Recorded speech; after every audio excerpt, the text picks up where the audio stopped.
Hello， 大家好，我是小 P， 今天要跟大家回顾我在美国 WSOP 期间参加的$1500买入的 Monster Stack 第一天有趣的手牌讲解的第二集。那跟大家讲一下，我们上一次讲到了盲注级别呢，最后是在1000、1500那一张桌子之后呢，马上就拆桌了，拆到一张新桌子，然后盲注级别是1000、2000，是一个9人桌的状况啊。这手牌呢非常的精彩啊。UTG 的玩家他有8万的筹码量，选择加注到4000；UTG 加2的玩家他的筹码量大约有10万左右，选择跟注。Bottom way 的玩家就是我啊，我有12万的筹码量，我拿到了1对3。那我觉得在 UTG 的玩家加注跟 UTG 加2的玩家跟注的情况下，超过40个大盲，就算是只有20个大盲，我觉得在 Bottom way 基本上所有的对子面对加注都是一个可以跟注的状况。原因是因为我们在 Bottom way， 我觉得筹码量超过20个大盲就是 OK 啦，有位置有筹码量 OK， 选择了跟注。大盲位的玩家呢有5万的筹码量，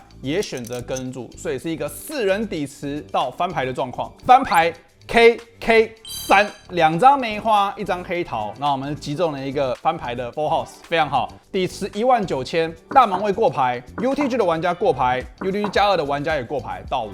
那我们在这边呢，先跟大家讲一下我们的预设策略是，我们在这边绝对不会慢打我们的范围啊，这是一个很常见的错误。在多人底池的时候呢，我们过牌只会在没有位置的情况下，也就是后面还有对手的时候呢，会有一个过牌范围。以整体的预设策略来说，如果我们是最后一位玩家的话，电脑会强烈的建议你有牌就要下注，这是一个多人底池的情况。那当然，我们中了这个 Full House， 我觉得没有道理选择过牌。我在想，我真的要过牌的话，可能是假设我今天拿1对 K， 中了4条 KK3， 对不对？这个我觉得真的是没有牌可以跟注，我觉得是合理的。那除此之外呢，我觉得任何的 K， 假设我真的有 K3 同花，或者是1对3，我觉得都不会选择过牌。当下我选择了一个比较小的下注尺寸，底池19000，我选择下注5000。大盲位玩家弃牌 ，UTG 的玩家跟注，然后呢 UTG 加2的玩家弃牌，这是一个单挑到转牌的状况。转牌来了一张黑桃5，变成是2张梅花，2张黑桃，底池29000。这个时候呢 ，UTG 的玩家又选择了过牌。那我去猜想他多人底池的过牌跟注的范围是什么？我觉得他应该会有很多的手对。我觉得手对最合理的就是一些 AA、QQ、JJ、10啊，应该说是所有的手对，我觉得都有机会过牌跟注。比较弱的范围呢，可能 A10、AJ， 不管是正门花或者后门花的听牌，我觉得都有机会。当然，它会有一些3条 K 的组合，比如说 KJ、K10、K9 同花。我觉得都有机会，尤其是比较弱的 K 啊。那我觉得根据这样子的范围呢，如果它是 A 猜，如果它没有对子，基本上转牌我下注多少它都不会跟注。如果说它是一些手对，我觉得我下注到2/3，它都应该会跟注。那当然，我的范围里面会有很多的 K， 很多听牌啊。如果说我有2张梅花或者2张黑桃，都是一个很适合下注的炸胡。那当然，我们1对3的 Full House 是一个价值下注，底池29000，我选择下注22000，我觉得是2/3左右，是一个合理的下注尺寸。UTG 的玩家又跟注，那如果说又跟注的话，我觉得更明确，他很有可能有 K， 要么就是很强的听牌，当然他有机会有一些 AA 啊、QQ 啊，他在转牌还是不愿意直接弃牌。这个时候呢，合牌来了一张红桃9，完全没有改变任何的状况，底池73000，这时候 UTG 的玩家他的筹码量只剩下48000，所以他选择过牌。我在想说它的整体的范围啊，到底是怎么样的状况？想一想之后呢，我觉得我应该就只有一种下注尺寸哦，就是 all in。然后呢，我就想了一下之后呢，就 all in。我觉得我的范围里面最合理的炸胡，当然就是2张梅花或者2张黑桃的手牌，我觉得是可以接受的一个范围。那他想了之后，我就知道哦，他的手牌不是听牌，因为我如果 all in， 他如果是听牌没中，他就1秒就弃了。所以我觉得他在想，那就代表什么？代表的是他可能有 K， 尤其是踢脚很弱的 K， 比如说 K10啊、KJ 啊，或者是什么1对 A 1对 Q。那我是不知道1对 A 1对 Q 我会怎么做啊？那他想很久，我觉得是有机会的。然后呢，他还是选择了跟注。当然我先开牌嘛，我是没有要他开牌啦，但是他就看了我的牌，他就输了嘛，就有点沮丧，然后走了。其他的玩家呢，就是那个要开啊，把他的牌打开啊，他是1对 A。所以呢，他就是 AA 抓炸胡，抓到 Full House，所以我就成功了赢下这个底池。赞。下一手牌呢是个翻牌前的状况，在1000、2000的盲注级别8人桌，我在 UTG 加1，我有20万的筹码量啊，非常好。这个时候我拿到了 AQ 不同花，选择加注到4000。Hijack 位的玩家有35000的筹码量，选择了跟注。Bottom 位的玩家呢是一个短筹码玩家，他 all in 19000，大约不到10个大盲，然后弃牌到我。对我来讲的话 ，AQ 是一个非常简单的跟注范围。我认为他的 all in 范围可能是1对7以上，有的会有1对6，1对8是绝对 all in 啊，不用怀疑。有的玩家会 all in 一些，譬如说 A10同花、AJ 不同花，然后同花高牌啊，譬如说 KQ、KJ、QJ 同花之类的手牌。所以根据这样的范围，我们的 AQ 是非常轻易的跟注。我觉得如果我今天是 AJ， 很有可能都会跟注10个大盲。我觉得最弱 AJ、A10同花、AJ 不同花，大概是这个分界点。然后1对6以上的对子，我应该都会跟注。那我在这边跟注跟 all in 有没有差别？我觉得没有差别，原因是因为不管我们跟注或 all in，Hijack 位 all in， 我们还是要再跟注啊，所以我觉得2个都可以。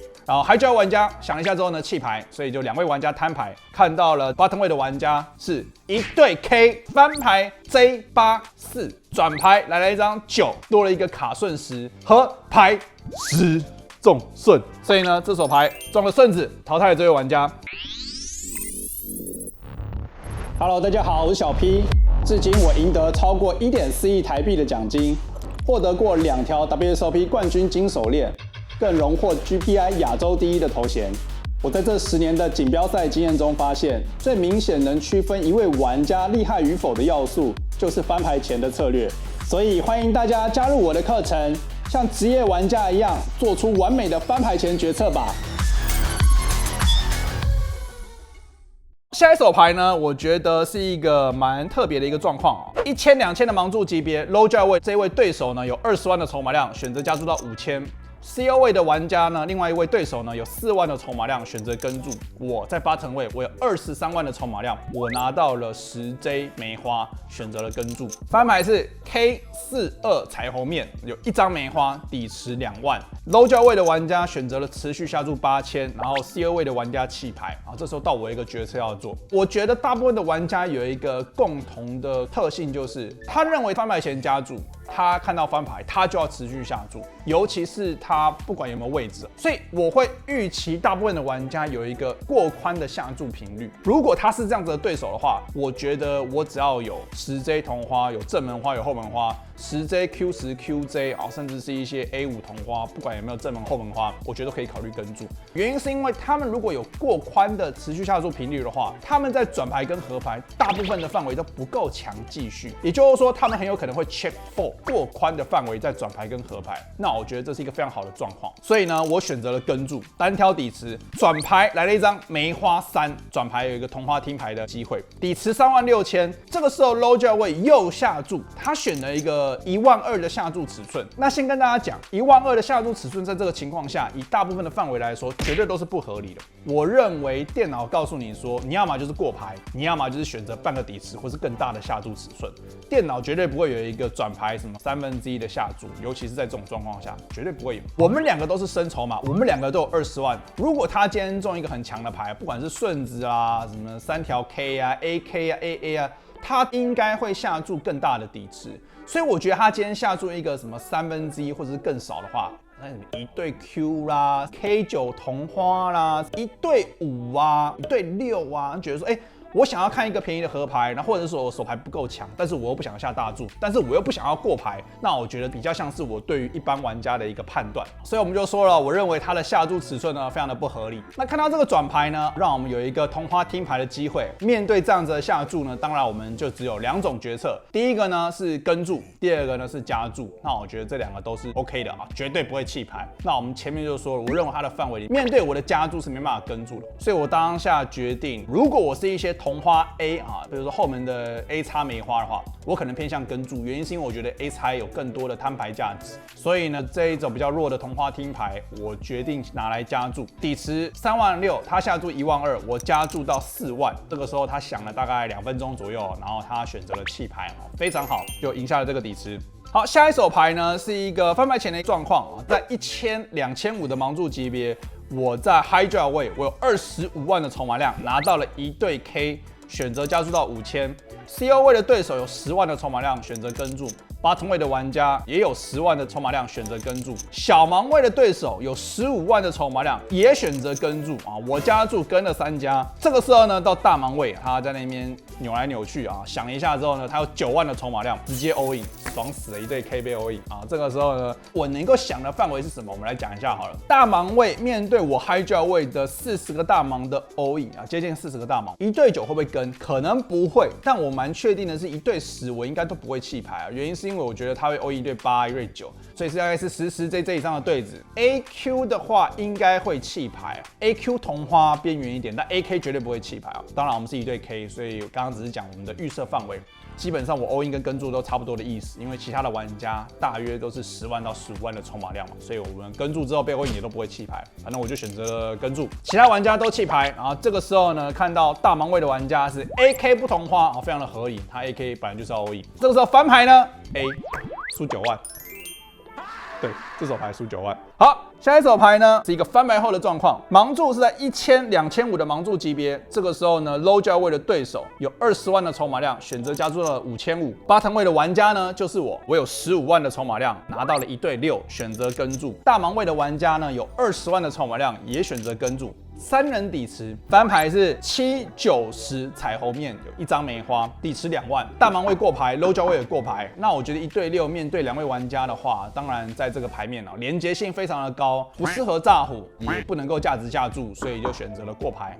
非常的简单。转牌来一张梅花6啊，转牌让我中了一个3条6，但是呢，台面变成是什么？6、7、9、10，2张梅花，也就是说1张8就成顺，然后有一个2张梅花的一个牌面。这个时候呢，大盲位的玩家选择下注6500，大约是不到1/3，然后 low 价位的玩家跟注到5。那我在想，我应该就是很简单啦，就是希望跟注，然后看到合牌开叠牌嘛，所以呢，我选择了跟注。合牌来了一张叠牌10，非常的好，叠牌10，然后底池39500，大盲位过牌 ，low 价位过牌，这个时候我就看不懂。我看不懂的原因是因为我认为 low 价位的玩家如果他有8，他应该会下注，很合理。那如果说这个时候大盲位或 low 价位如果有8，应该都会主动下注的情况下，我认为他们的范围里面，我真的想不到有什么牌，我如果下注他们会跟注。但不管怎么样，我中 full house 嘛，我一定要下注。那我当下其实蛮犹豫的，应该要下小注或大注。不管怎么样，我当下想了一下之后呢，我还是选了一个比较贪心的一个尺寸啊，选了一个满帕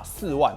那我觉得看起来真的是超像炸虎的，对不对？同花听牌没中 ，JQ 梅花没中之类的。大盲位的玩家弃牌啊，反而是 low 价位的玩家在想啊，这个我就觉得很奇怪，他有什么牌可以想？那当然，他的范围里面还是会有一些10的组合或者是顺子的组合，如果他合牌没有下注，都会考虑跟注。那如果说是大对子的话，1对 A、1对 K、1对 Q， 应该都不会跟注吧？我也不知道。然后他想了非常的久，他选择了跟注。他跟注之后呢，我先开牌嘛，他其实可以不用开牌，我开 full house， 然后呢，他要开牌。他开了一张10给我看，也就是他合牌中了3条10，他觉得我这个下注尺寸不像是顺子会下注尺寸啊，所以他就是想要抓炸虎，我就赢下了一个非常大的底池。同时呢，我们就进入到了第2天的阶段。以上就是这一次$1500买入的 Monster Set 手牌讲解第2集。如果说你对于我们的影片有任何问题的话，欢迎在影片下面留言。如果说你想要问我手牌的话，欢迎到我们的 DC 手牌投稿区投稿你有问题的手牌。记得一定要订阅分享我的频道。我是小 P，大家拜拜。